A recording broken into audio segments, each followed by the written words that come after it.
All right, so this, of course, is the big moment in American politics. We are halfway through Joe Biden's presidency, and this, of course, is a time when the Americans are looking at how he has performed. This is the midterm election.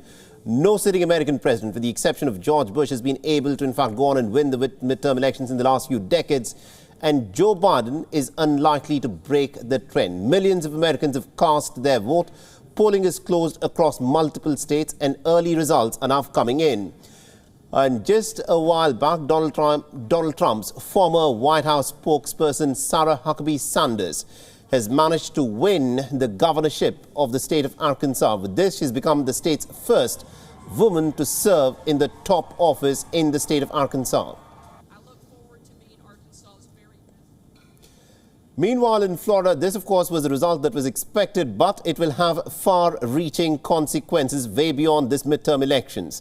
Ron DeSantis, the sitting governor there, has managed to come back and has done so with a pretty interesting margin. In a strong statement, Ron DeSantis has said that he will never surrender to the woke mob, setting the agenda very clear in terms of what can, of course, be expected if he were to run for the presidency of the United States of America. Now, experts say that this, of course, could be a dig at the left and the liberal wing. He's tipped for a potential candidacy for the 2024 presidential elections. He's also seen as a bit of a rising star in America's right-wing politics and as a possible rival of the former president Donald Trump. We have the worst inflation. Now, while our country flounders due to failed leadership in Washington, Florida is on the right track. I believe the survival of the American experiment requires a revival of true American principles. Florida has proved that it can be done. We fight the woke in the legislature. We fight the woke in the schools. We fight the woke in the corporations. We will never, ever surrender to the woke mob. Florida is where woke goes to die. Meanwhile, in the Senate race, the incumbent Marco Rubio has made his victory speech after Val Demings conceded defeat. A former Orlando police chief, Demings was in fact the underdog against Rubio. The Republican has successfully sought a third term in office.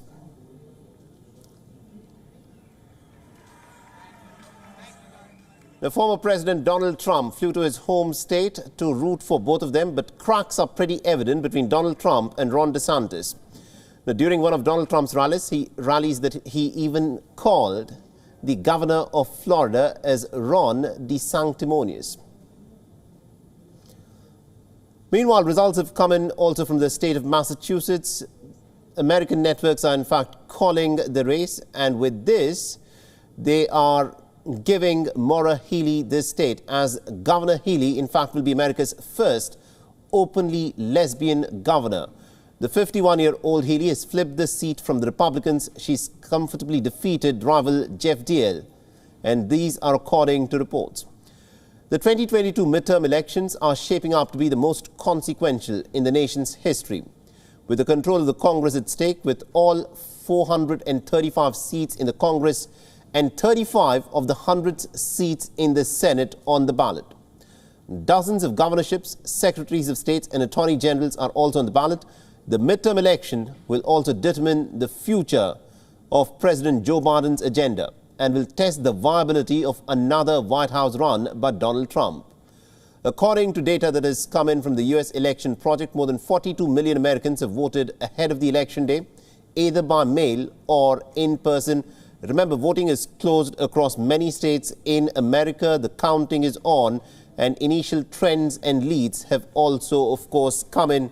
And some of these elections have also been called in favor of certain candidates. So there are big results which, of course, have come in, and key swing states are, of course, going to be in focus in terms of the leads and results that have come in. But any which way it turns out, this, of course, is going to be the midterm election that in many ways will define the rest of the presidency of Joe Biden. And to give us more insights in terms of what, of course, is happening, we are joined in by our correspondent, Susan Teherani, who's been with us and is getting all the latest updates, and she's joining us on this broadcast. Susan, this of course is very crucial in the way things are shaping up.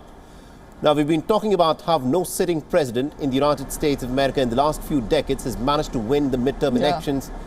And Joe Biden, at this point of time, with the leads and results that have come in, is unlikely to buck the trend. And the midterms, it appears, is clearly heading in the direction of the Republicans.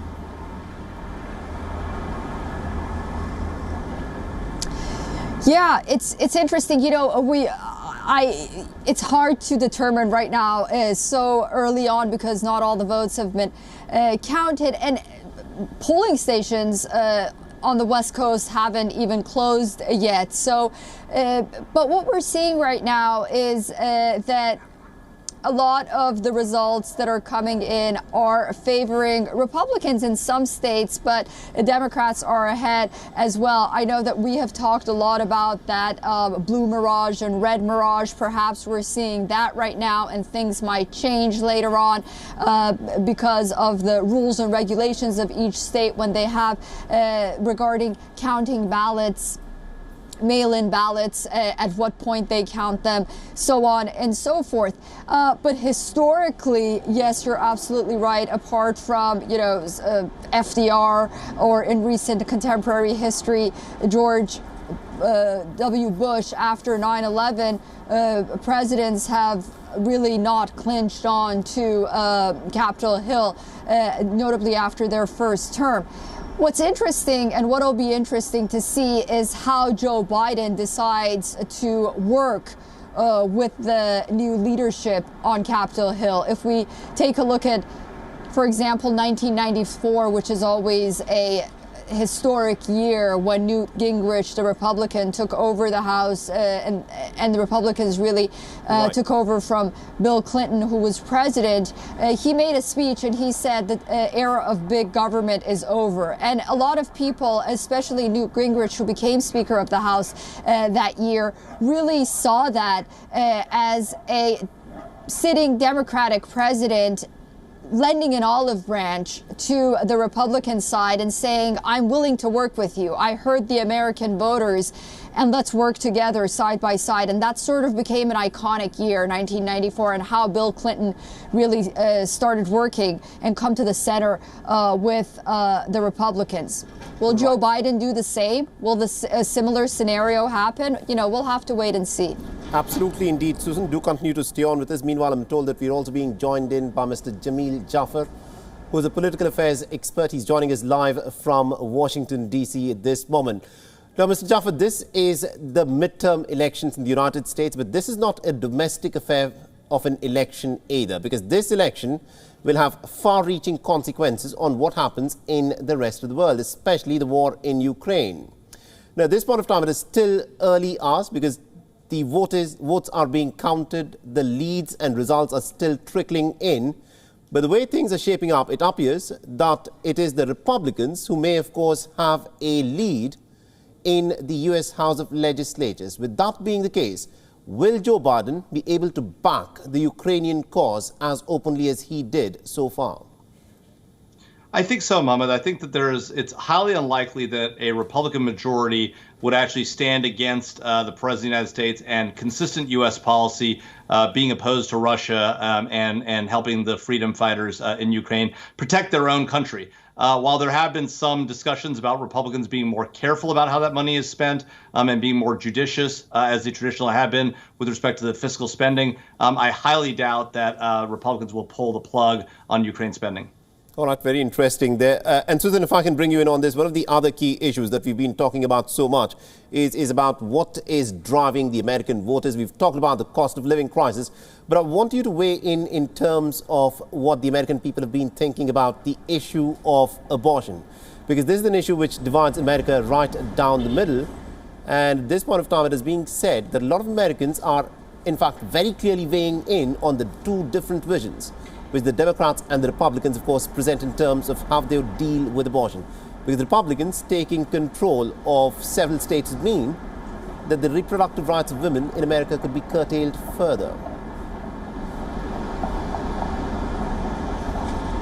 Yeah, you know, the issue of abortion is very interesting. The way the Democrats, first of all, banked on it was kind of bizarre and fascinating to see on how they put all their eggs in one basket regarding abortion rights after the Dobbs decision, but also really running on these false claims that, you know, abortion will be banned across the United States should you elect Republicans, when really the right of abortion went back to the states and to the American voter. So that's regarding abortion. Second of all, I really don't think we would be talking about abortion as much as we are after looking at the polls and how important it is to American voters if the Democrats and Democratic lawmakers weren't talking about it so much themselves. Most Americans and the American public fall somewhere in the middle when it comes to the abortion issue. They're not so much to the left or so much to the right. And while abortion is important, we see constantly when Americans are polled that it's not even on their top 5 issues of concern. However, it constantly keeps making headlines because Democratic leadership continues to bring it at the forefront and at the headlines. And ultimately, you know, it's the American voter that's going to decide who they vote for that will make these laws, you know, restrictive or not in their states. Absolutely, indeed. Very, very interesting point that you pointed out there, because it is the Democrats have been talking about the issue of abortion so much, and probably it may not figure on top of the priority list of how the Americans would be looking at in terms of their expectations from their legislators. And Mr. Jaffer, if I can bring you in on this, you know, there are different issues that we've been talking about in terms of how this midterm elections will change politics within the United States with ramifications for the rest of the world.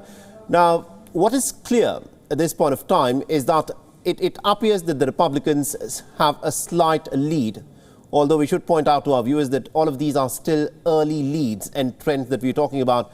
But in the case that Joe Biden ends up losing control of the Congress and the Senate, this would be a lame duck presidency that Joe Biden would be serving for the rest of the 2 years. How do you see things changing under a lame duck Joe Biden?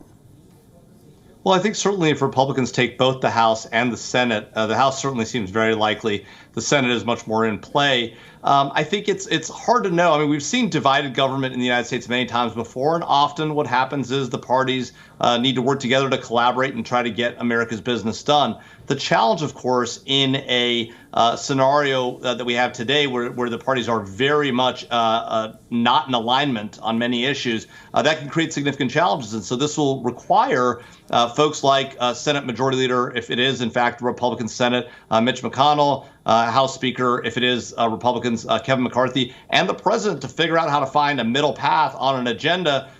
You know, the president has had now 2 years of his party in both houses, and the American people clearly are not satisfied with the results they've gotten, and they blame the president and his party for the economic situation we're in.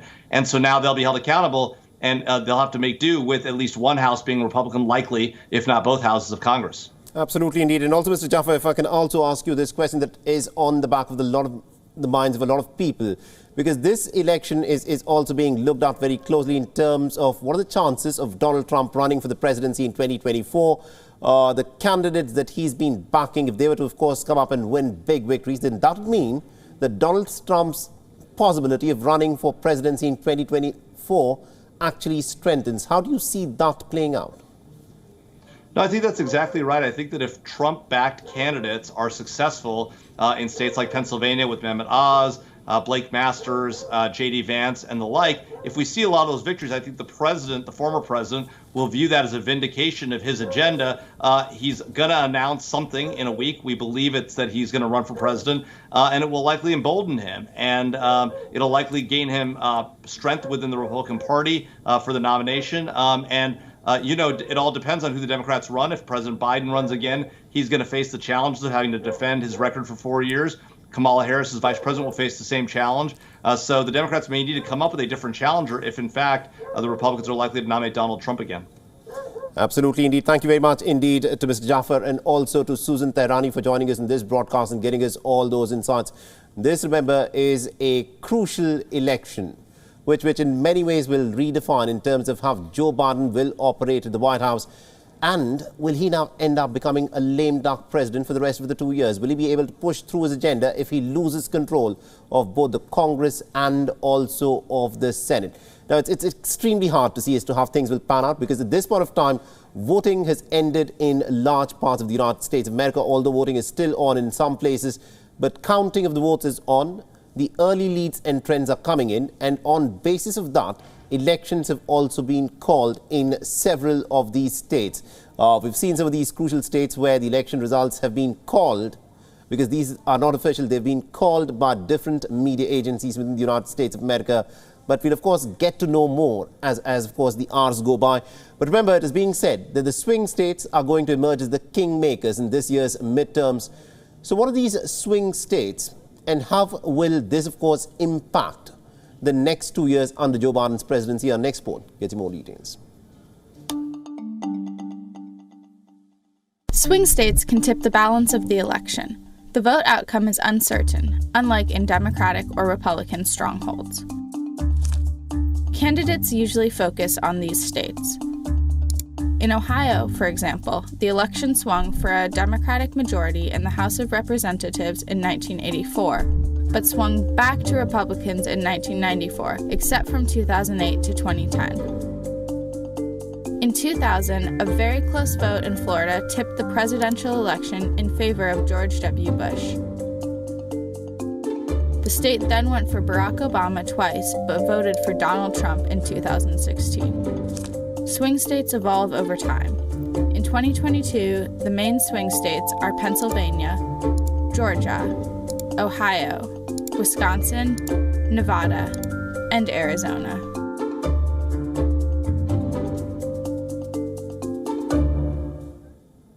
All right, so those, of course, were the swing states. We'll, of course, be getting you the details as they emerge in terms of how the Americans have voted in these states.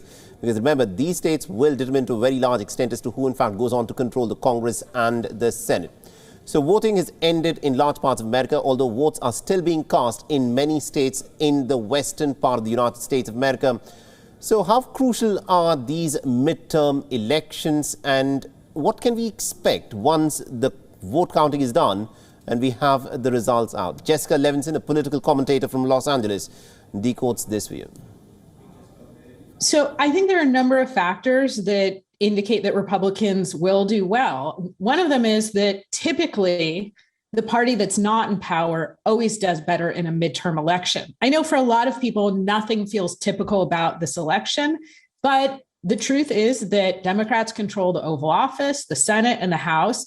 And typically there is a change where a lot of Americans prefer, at least for part of a term, a divided government.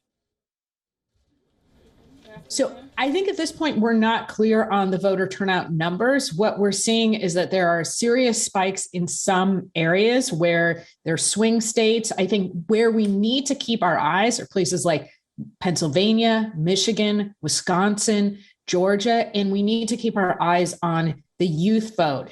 If young people 18 to 24 showed up to vote in the same numbers as people 65 and over, they really could change the political landscape in almost every race. So it is entirely possible that we do not have a full picture of the numbers for a number of days. And that is a good thing. It doesn't mean that something's wrong. It means that something is right. It means we're taking a moment to count every ballot. And let's remember, there are some states that can't even begin to start counting until today. So a delay is not nefarious. It doesn't show any sort of fraud. It shows that the system is working according to the law in that state. You don't want to rush this. WION is now available in your country. Download the app now and get all the news on the move.